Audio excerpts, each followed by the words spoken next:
So I wanted to answer this question, which I thought was actually a really great question, is when you're doing wet on wet and then you go and add in a stem, isn't it just going to bleed? And it's actually a great question. I was making something similar to this. And then if I go and add in some stems using this brown, which is what I was doing, isn't that just going to bleed in here? And the answer is yes. In fact, it really will. But I'm okay with that, and this is why.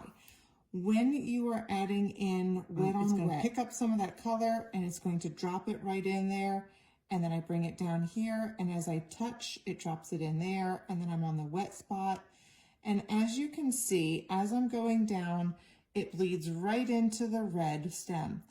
I don't personally care if that's what happens. I'm going to add a quick little stem here. And then I went ahead and added in some extra little stems out on the edges.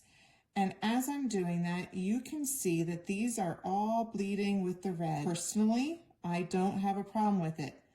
It adds a lot of depth of color, it adds a lot of texture, and I prefer it that way. If that's going to bother you, then you might want to wait until the red has dried completely before adding in your brown. I was doing some kind of a little flower, that it was kind of like that, just a little squiggly, very abstract little flower.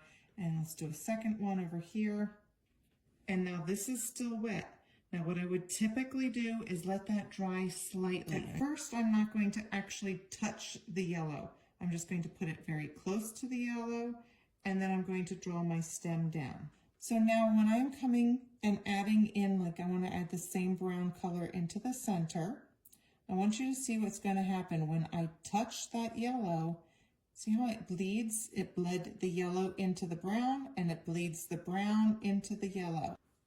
But what I can do is use a brush that only has water on it. There's no paint on here at all. It's just water.